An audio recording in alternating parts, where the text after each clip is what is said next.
10 metode cara menjalani hidup dengan depresi. Memahami depresi Anda mencari bantuan profesional, minum obat, membangun jaringan pendukung, memperhatikan diri sendiri, memanfaatkan olahraga untuk perawatan Anda, mengubah kebiasaan makan, mengendalikan stres, membuat jurnal, mencoba pengobatan alternatif. Menjalani hidup dengan depresi dapat menjadi pengalaman yang keras dan sepi bagi siapapun, muda maupun tua. Adanya kekosongan dan kehampaan di dalam diri bisa membuat Anda mati rasa. Hidup dengan depresi adalah perjalanan membuat hidup Anda bermakna lagi, bila akhirnya Anda mendapatkan kebahagiaan dari hal-hal yang Anda lakukan. Metode 1. Memahami depresi Anda. 1. Perhatikan gejala-gejala depresi. Depresi adalah gangguan ketika seseorang memiliki perasaan tertekan, dan kehilangan minat pada hal-hal yang sebelumnya ia nikmati.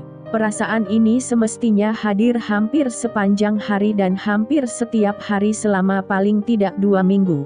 Gejala-gejala lain diantaranya: 2. Kehilangan selera makan atau turunnya berat badan, tidur terlalu banyak atau terlalu sedikit, merasa gelisah, merasa lesu, lelah atau kehilangan energi setiap hari, perasaan tidak berharga atau rasa bersalah yang tidak tepat, kesulitan berkonsentrasi, pikiran bunuh diri.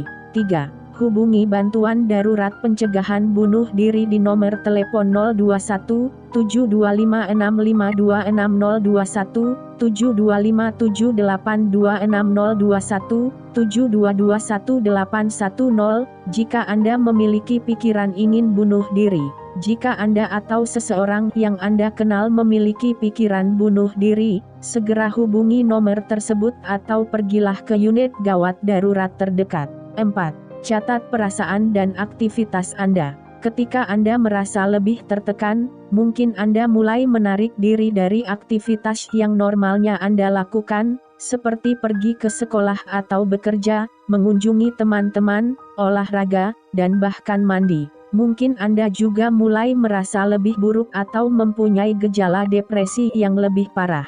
Buat catatan mengenai aktivitas dan perasaan Anda untuk bisa melacak kapan Anda merasa lebih tertekan. Catat seberapa sering Anda menangis, karena serangan tangis yang tak beralasan dapat menandakan perasaan depresif. Jika Anda menyadari ternyata Anda tidak dapat melacak aktivitas dengan baik, mungkin itu merupakan indikasi bahwa depresi sudah lebih memengaruhi Anda. Mintalah bantuan dari seorang anggota keluarga. Meskipun pengalaman Anda sendiri sangat penting untuk memahami apakah gejala tersebut, gangguan depresi utama atau perubahan suasana hati yang lebih alami, namun pendapat orang lain dapat sangat membantu. 5. Awasi diri Anda jika sedang sedih. Kadang, kasus kesedihan yang buruk tampak seperti depresi. Jika Anda pernah mengalami peristiwa besar dalam hidup, seperti kematian seorang kerabat dekat, mungkin Anda mengalami beberapa gejala yang sama dengan depresi. Jenis gejala yang biasanya ditunjukkan ketika berkabung dibandingkan dengan episode depresi bisa berbeda. Sebagai contoh, perasaan tidak berharga dan pikiran ingin bunuh diri biasanya tidak ada ketika berduka. Namun, perasaan ingin bunuh diri, dan dalam beberapa kasus, gejala depresi parah lainnya, harus segera diatasi, apapun alasannya. Selama berkabung, Anda masih memiliki kenangan positif mengenai almarhum, dan Anda masih bisa memperoleh kesenangan dari aktivitas tertentu, misalnya, aktivitas yang dilakukan untuk mengenang almarhum. Sebaliknya, selama depresi, perasaan negatif, pikiran negatif,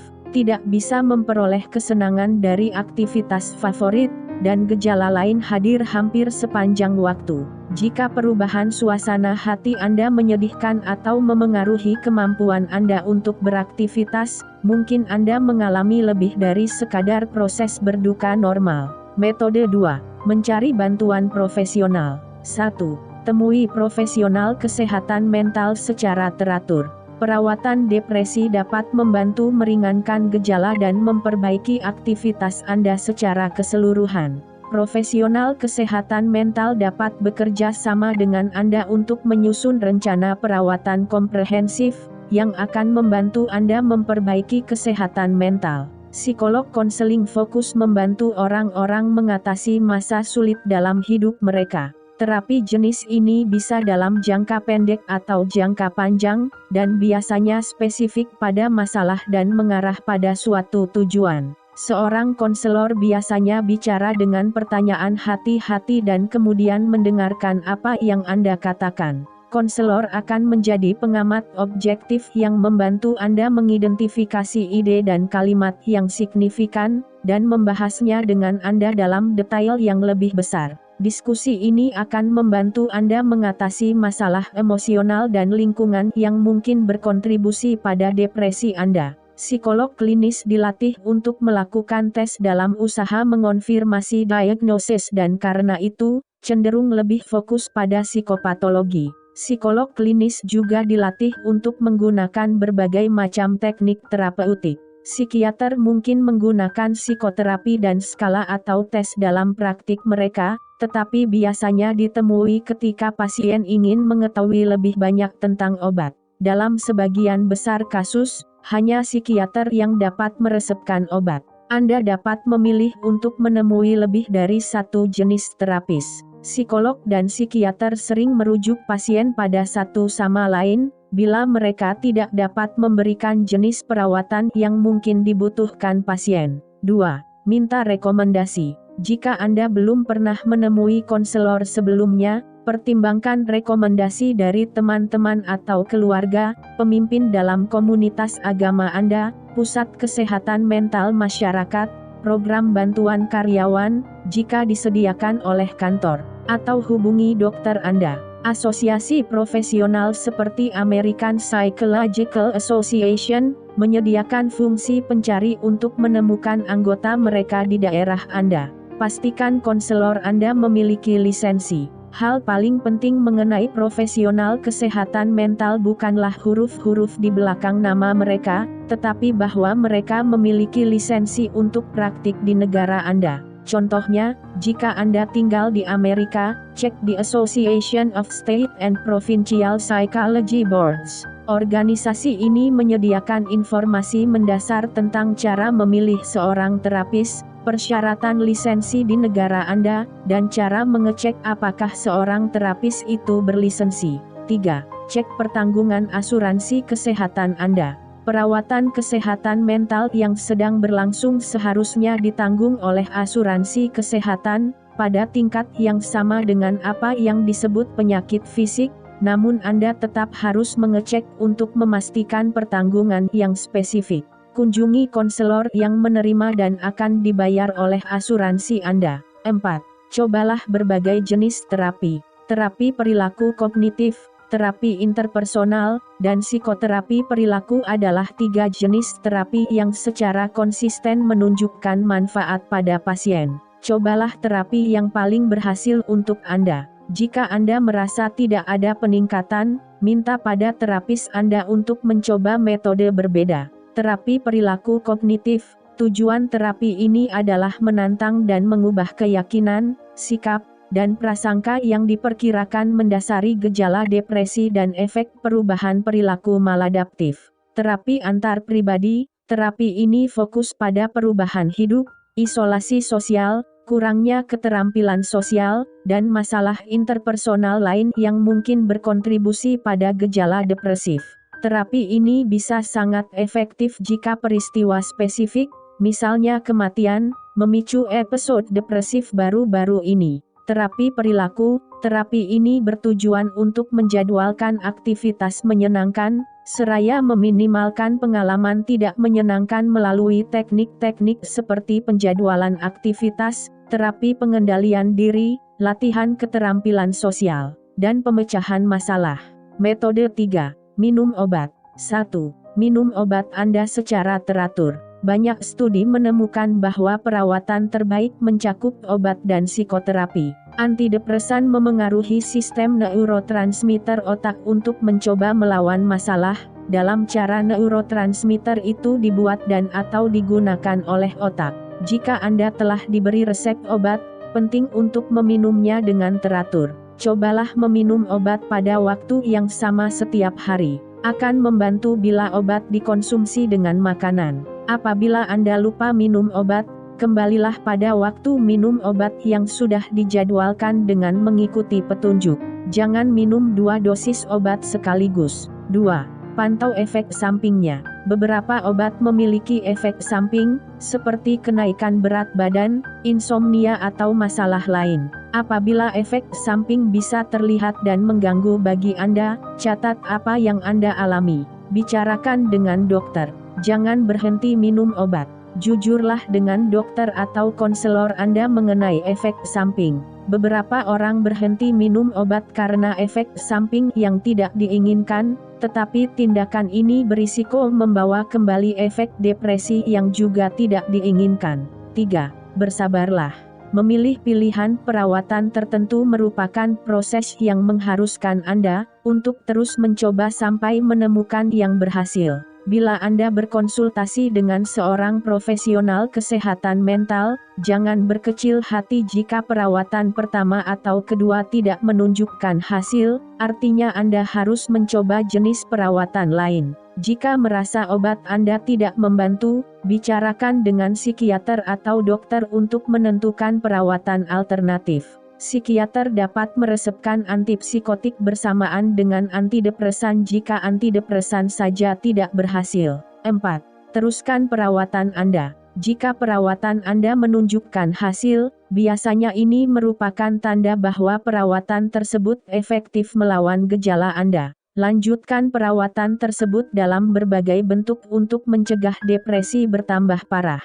Dalam beberapa kasus, perawatan dapat dimodifikasi setelah satu periode waktu, tetapi setiap perubahan dalam perawatan hanya boleh terjadi setelah berkonsultasi dengan profesional kesehatan mental. Sebaiknya profesional yang pertama meresepkan pengobatan. Kabar baiknya, dengan perawatan yang tepat Anda mungkin dapat meminimalkan gejala depresi, dan mengurangi dampak depresi dalam kualitas hidup Anda. Metode 4. Membangun jaringan pendukung. 1. Buat daftar orang-orang yang termasuk dalam jaringan pendukung Anda. Masukkan konselor dan atau psikiater Anda, dokter medis, serta beberapa anggota keluarga dan teman dekat. Realistis terhadap kemampuan setiap orang dalam menolong Anda. Memiliki lebih dari satu orang dalam daftar ini sangat penting, karena tidak realistis bila Anda berpikir bahwa satu orang itu akan bisa membantu setiap waktu. Hal itu akan menguras seluruh energi mereka dan dapat berpotensi membuat hubungan Anda menegang.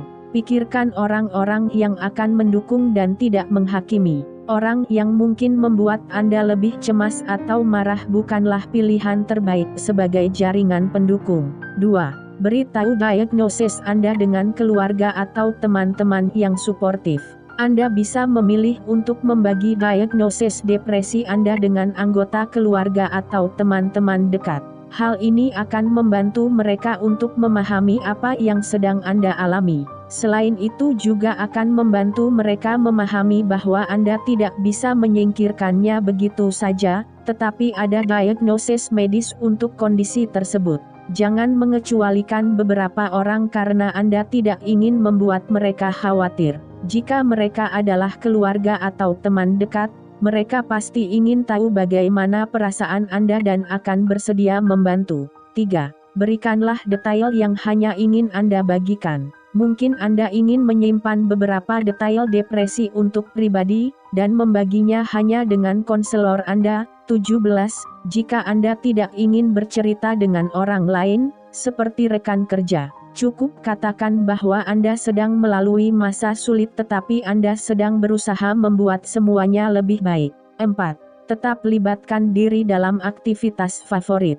Bila Anda hidup dengan depresi, kadang sulit untuk keluar dan berpartisipasi dalam berbagai kegiatan. Namun terus melakukan hal-hal yang Anda nikmati penting untuk membangun hubungan yang suportif. Tentukan beberapa aktivitas yang Anda suka atau hal-hal yang ingin Anda coba. Mungkin mengikuti kursus, bekerja sukarela di penampungan hewan, atau bahkan ke bioskop dengan seorang teman. Buat tujuan untuk melakukan paling tidak satu aktivitas favorit setiap minggu. 5. Miliki hewan peliharaan. Seekor peliharaan merupakan salah satu bagian penting dalam jaringan pendukung Anda. National Institute for Mental Health Amerika mengakui bahwa memiliki peliharaan bermanfaat bagi orang yang hidup dengan depresi.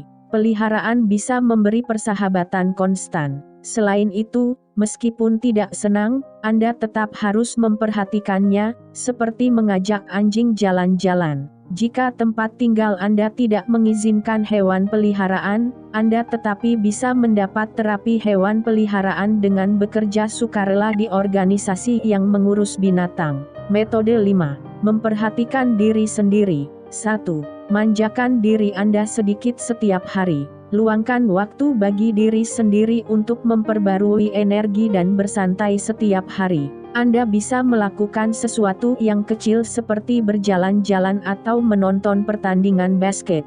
Kadang, Anda bisa memilih sesuatu yang lebih besar, seperti liburan. Beri diri Anda sesuatu yang ditunggu-tunggu setiap harinya. 2. Tingkatkan penghargaan diri Anda. Membangun kepercayaan dan penghargaan diri adalah bagian penting dalam menjalani kehidupan dengan depresi. Buat daftar kekuatan dan prestasi Anda. Minta bantuan seorang teman atau keluarga untuk membantu bila Anda mengalami kesulitan menyusun daftar ini. Tempelkan daftar tersebut di kulkas atau cermin kamar mandi sebagai pengingat akan betapa berharganya Anda. Perhatikan kebersihan pribadi.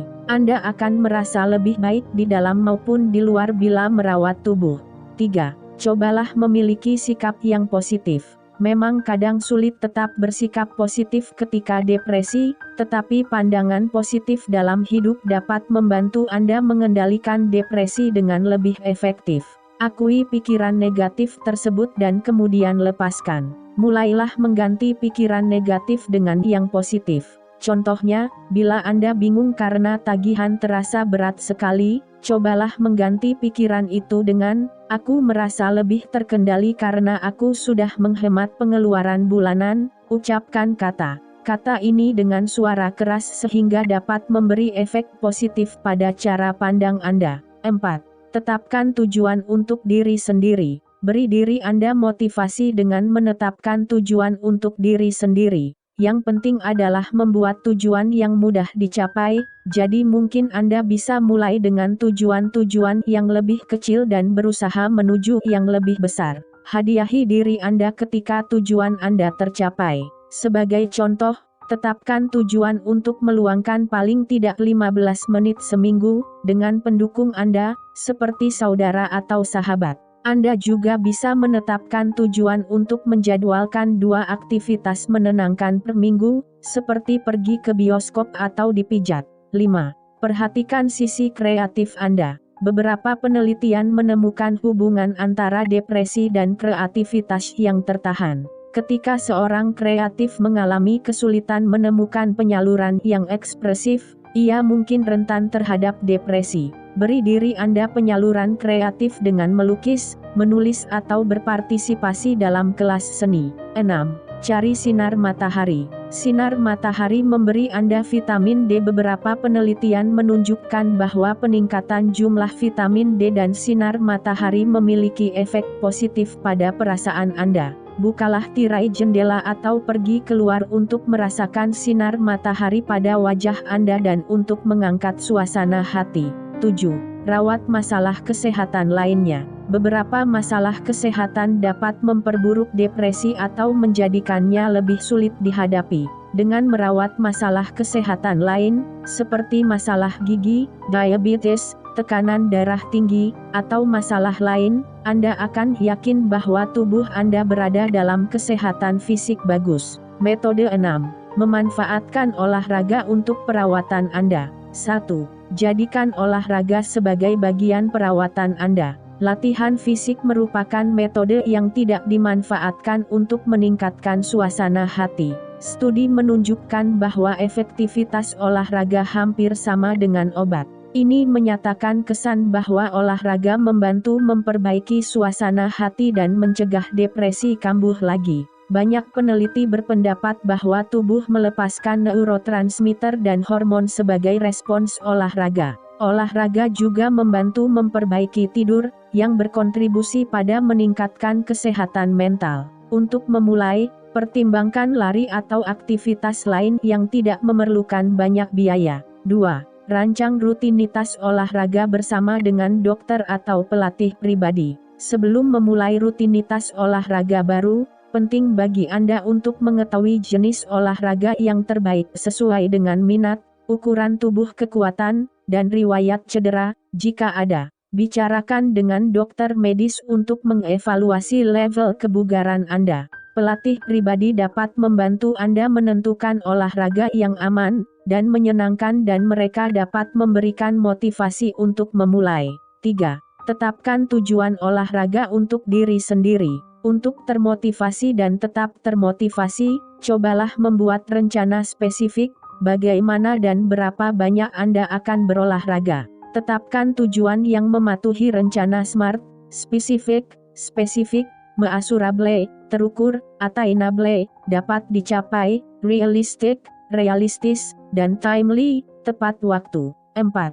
Rencanakan olahraga selama jumlah waktu tertentu setiap hari. Anda tidak perlu olahraga lebih lama dan semakin lama setiap harinya. Pergi ke pusat kebugaran atau berjalan kaki setiap hari pun sudah termasuk tujuan yang dapat dicapai. 5. Anggap setiap sesi olahraga sebagai keberhasilan. Terlepas dari banyak atau sedikitnya olahraga yang Anda lakukan, anggap setiap sesi olahraga sebagai perawatan untuk memperbaiki perasaan dan cerminan positif dari kemauan Anda untuk lebih baik. Jalan kaki selama 5 menit dengan kecepatan sedang sudah lebih baik daripada tidak berolahraga. 6. Pergilah ke alam luar. Coba lakukan aktivitas di luar ruangan untuk terhubung dengan alam. Berkebun dan berjalan-jalan adalah 2 aktivitas yang dapat memberi efek bermanfaat. Metode 7.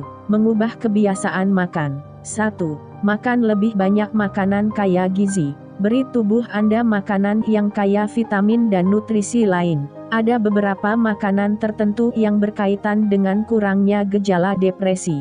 Makanan tersebut antara lain buah-buahan, sayur-sayuran, dan ikan. 2. Kurangi makanan olahan. Makanan yang berhubungan dengan gejala depresi antara lain makanan olahan seperti daging olahan, coklat, makanan penutup manis, makanan yang digoreng, cereal olahan, dan produk susu tinggi lemak. Cobalah mengurangi makanan tersebut dari diet Anda. 3. Buat jurnal makanan. Mungkin Anda banyak memikirkan gizi karena efek makanan tidak langsung dan oleh karena itu, sulit untuk diamati sendiri. Namun, memperhatikan apa yang Anda makan dan bagaimana perasaan Anda setelah memakannya penting untuk mencegah Anda jatuh kembali dalam depresi. Tuliskan gambaran umum dari apa yang Anda makan setiap hari. Anda tidak harus mencatat setiap gizi yang Anda konsumsi secara mendetail, karena walaupun gizi sangat penting untuk tetap sehat secara keseluruhan, namun penelitian mengenai hubungan spesifik antara gizi dan depresi tidak meyakinkan. Perhatikan kapan Anda merasakan perasaan tertentu, baik atau buruk. Pikirkan apa yang baru Anda makan. Lacak pola tersebut ketika Anda sudah menjadi lebih familiar dengan pengaruh makanan pada perasaan Anda. 4. Cobalah diet Mediterania. Nama diet Mediterania diambil dari nama daerah yang paling banyak menerapkan diet ini. Makanlah makanan yang mengandung banyak kacang-kacangan, polong-polongan dan minyak zaitun. Diet ini juga menghindari alkohol. 5. Hindari alkohol. Alkohol merupakan depresan dan dapat membuat perasaan Anda lebih buruk. Hindari alkohol sebisa mungkin. 6. Tingkatkan asupan asam lemak omega 3 dan asam folat. Asam lemak omega 3 dan asam folat kemungkinan memiliki pengaruh dalam perawatan depresi. Tidak ada bukti bahwa hanya peningkatan omega 3 atau folat saja cukup untuk merawat depresi, tetapi dapat membantu bila digunakan dengan terapi jenis lain. Metode 8. Mengendalikan stres. 1. Pahami apa yang membuat Anda stres. Buat daftar berisi semua hal yang membuat Anda stres. Penyebab ini mungkin saja perdebatan keluarga, konfrontasi di tempat kerja, perjalanan, atau masalah kesehatan. Jangan lupa memasukkan hal-hal kecil karena sama pentingnya untuk meminimalkan stres. Hal kecil ini termasuk pekerjaan rumah atau naik bis tepat waktu. 2. Cobalah menghindari stres yang tidak perlu. Cari cara untuk menghindari situasi tertentu yang menyebabkan stres yang tidak perlu. Memang tidak mungkin menghindari stres dalam segala situasi. Namun, Anda dapat mencari cara mengurangi stres misalnya dengan membuat perencanaan sebelumnya, atau berkomunikasi dengan lebih efektif baik di tempat kerja maupun dengan anggota keluarga. 3. Coba yoga. Yoga adalah olahraga dan metode rileks luar biasa yang sangat baik untuk membantu meringankan depresi. Bergabunglah dalam kelas yoga atau nonton video yoga di rumah. Sisihkan waktu setiap hari atau setiap beberapa hari untuk memusatkan diri Anda, meregangkan tubuh, dan memberi kesempatan pada diri sendiri untuk meredakan stres. 4. Cobalah meditasi. Teknik relaksasi adalah cara lain untuk mengendalikan stres dan menemukan ketenangan dalam hidup. Meditasi hanya memerlukan beberapa menit sehari dan ruangan yang tenang untuk meringankan pikiran dan memulihkan diri Anda. Untuk bermeditasi, carilah tempat tenang sehingga Anda tidak akan diganggu selama 10-15 menit. Anda akan melewatkan waktu tersebut hanya untuk menyadari keberadaan saat ini, mengesampingkan semua pikiran dan pertimbangan yang masuk ke dalam benak Anda. Duduk tegak di kursi yang nyaman atau di atas lantai. Tarik napas dan keluarkan dengan irama. Fokus pada pernapasan Anda. Bila pikiran Anda mulai berkelana, kembalikan ke pernapasan Anda. Meditasi membutuhkan sedikit latihan, tetapi selama Anda fokus pada pernapasan dan mengambil napas dalam, berarti Anda bermeditasi, jadi jangan khawatir bila pikiran Anda berkelana sedikit. Penganut Buddha melakukan banyak latihan meditatif yang hanya fokus pada pernapasan. Metode 9. Membuat jurnal. 1. Tulis jurnal. Ketika hidup dengan depresi, penting bagi Anda untuk mengetahui tubuh Anda sendiri dan mengamati pola dalam diri. Lacak pola tersebut dengan menulis jurnal. Jurnal bermanfaat untuk memahami bagaimana pengaruh lingkungan pada perasaan, energi, kesehatan, tidur, DLL. Menulis jurnal juga membantu Anda untuk memahami bagaimana orang lain memengaruhi Anda. Kebiasaan menulis jurnal juga dapat membantu Anda memproses emosi, dan memperoleh gambaran akan hal-hal tertentu yang membuat Anda memiliki perasaan tertentu. Menulis jurnal adalah kegiatan sederhana yang hanya memerlukan beberapa menit setiap hari. Jika Anda memerlukan struktur yang lebih, carilah tips menulis jurnal di media daring, online, atau cari buku tentang menulis jurnal. 2. Usahakan menulis setiap hari. Jadikan menulis jurnal sebagai kebiasaan harian. Meskipun Anda hanya meluangkan waktu beberapa menit, menulis dapat membantu Anda memproses emosi, dan memperoleh gambaran mengapa hal-hal tertentu membuat Anda merasakan hal tertentu. 3. Letakkan pulpen dan kertas di tempat yang mudah dijangkau. Atur semua yang diperlukan hingga lebih mudah bagi Anda untuk menulis. Bawa selalu pulpen dan kertas, atau pertimbangkan aplikasi pembuat catatan di ponsel, atau komputer tablet yang sering Anda bawa. 4. Tulis apapun yang Anda inginkan. Menulis jurnal berarti menuangkan perasaan dan pikiran Anda ke atas kertas. Jangan khawatir tentang ejaan, tata bahasa atau gaya penulisan. Ini saatnya untuk menulis apapun yang Anda inginkan, bukan mencoba menyusun pesan yang sempurna. Jangan mencemaskan apa yang mungkin dipikirkan orang lain. 5. Berbagilah hanya bila Anda ingin berbagi. Gunakan jurnal Anda sesuai keinginan. Anda bisa menyimpan semua hal untuk pribadi, membagi beberapa hal dengan teman dan keluarga atau terapis, atau menulis blog pribadi yang terbuka untuk umum. Bagaimanapun caranya, semua terserah Anda dan tergantung level kenyamanan Anda sendiri. Metode 10. Mencoba pengobatan alternatif. 1.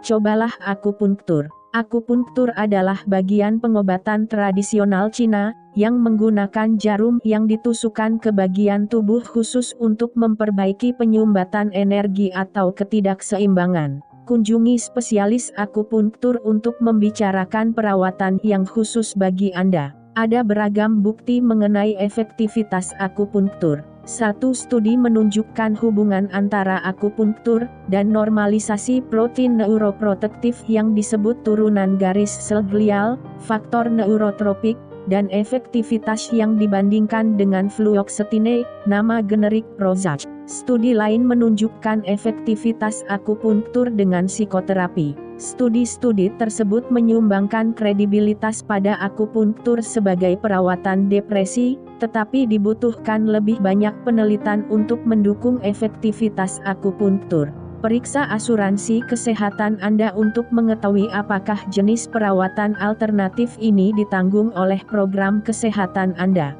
2. Cobalah St. John's wort. St. John's wort adalah obat alternatif yang tersedia di toko makanan alami. Banyak orang beranggapan obat ini memiliki efektivitas yang lebih unggul dibanding placebo, khususnya untuk depresi yang lebih ringan. Studi berskala kecil cenderung mengamati efektivitas St. John's wort, sedangkan studi berskala besar cenderung menunjukkan bahwa St. John's wort tidak lebih efektif daripada placebo. American Psychiatric Association tidak merekomendasikan St. John's wort untuk penggunaan umum. St. John's wort dapat berdampak pada obat lain, sehingga efektivitas obat tersebut berkurang. Obat-obat yang dimaksud adalah kontrasepsi oral, obat antiretroviral, antikoagulan, terapi pengganti hormon, dan obat imunosupresan. Menggunakan St. John's wort ketika menjalani pengobatan lain dapat mengakibatkan sindrom serotonin, yaitu kondisi ketika tubuh memiliki jumlah serotonin berlebihan. Serotonin yang terlalu banyak dapat menyebabkan gejala seperti diare, demam,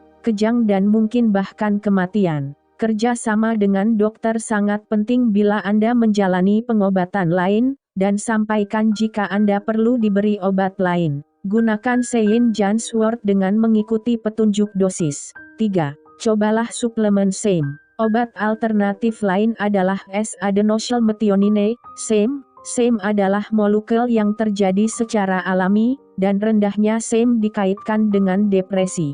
Tingkatkan level SEM Anda dengan suplemen baik secara oral, intravena, atau intramuskuler. Suplemen oral adalah yang paling umum digunakan. Cara persiapan SEM tidak diatur dan potensi serta kandungannya beragam antara produsen yang berbeda. Gunakan suplemen SEM dengan mengikuti petunjuk dosis. 4. Hati-hati bila mencoba obat homeopati. Meskipun banyak orang mengklaim bahwa obat homeopati sangat efektif, namun hanya sedikit, hingga tidak ada bukti yang mendukung bahwa perawatan ini benar-benar menunjukkan hasil. US Food and Drug Administration, FDA, mengatur beberapa pengobatan homeopati, tetapi FDA tidak mengevaluasi keamanan dan efektivitasnya. Karenanya, bahkan dengan adanya perawatan yang menunjukkan beberapa efektivitas, studinya mungkin tidak seketat obat-obatan yang disetujui. Cara persiapan obat ini tidak diatur, jadi kandungan bahan dan potensi obat beragam terkandung produsen. National Center for Alternative and Complementary Medicine Amerika merekomendasikan kehati-hatian bila menggunakan pengobatan homeopati, dan menyarankan diskusi terbuka dengan pihak penyedia layanan kesehatan sehingga perawatan dapat dikoordinasikan dan aman.